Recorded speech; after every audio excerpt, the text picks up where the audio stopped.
Hello दोस्तों, ये कहानी है राजा और एक काना वफादार घोड़ा की। राजा और काना घोड़ा की कहानी। एक राजा के पास एक हुष्ट पुष्ट और सुंदर घोड़ी थी। वो उससे बहुत प्रेम करता था और उसका विशेष ख्याल रखता था। इसका कारण ये था कि युद्ध क्षेत्रों में घोड़ी ने कई बार राजा के प्राण की रक्षा की थी।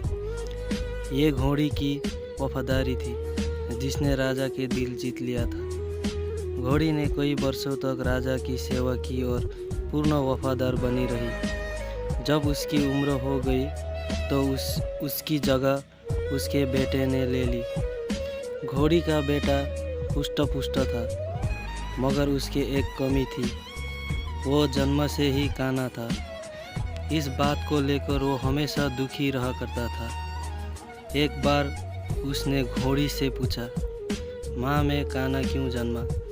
घोड़ी ने बताया, बेटा, जब तू मेरे गर्भ में था उस समय एक दिन राजा मेरी सवारी कर रहा था और मेरे कदम लड़खड़ा जाने पर आवेश में आकर उसने मुझे एक चाबुक मार दिया था।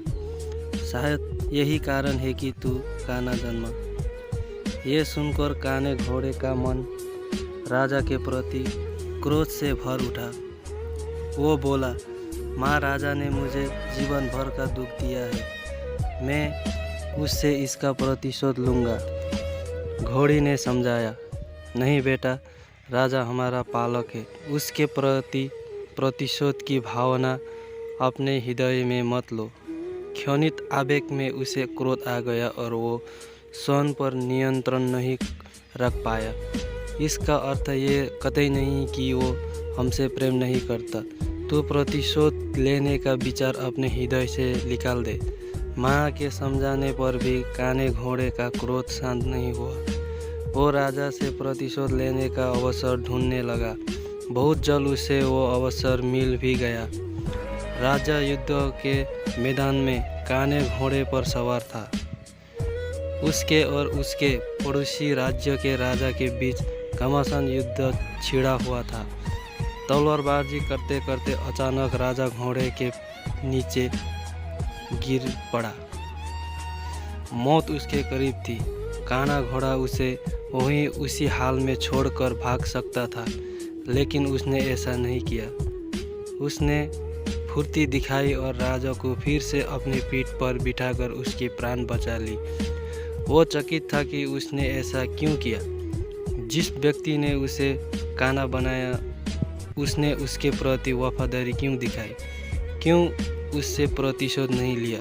ये प्रश्न उसने घोड़ी से पूछा तो वो मुस्कुराते हुए बोली, तू आखिर बेटा किसका है? मेरा ना।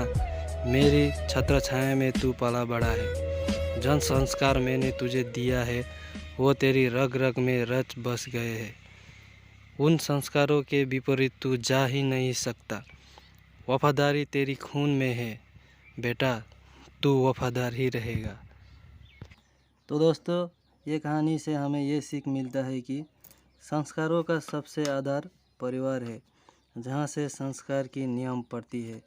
हर माता पिता की जिम्मेदारी ये है कि वह अपने परिवार को अच्छे संस्कार दे।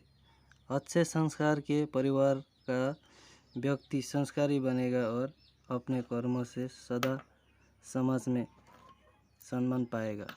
तो दोस्तों, कहानी अच्छे लगे तो वीडियो को लाइक कर दे और चैनल को सब्सक्राइब ज़रूर करें।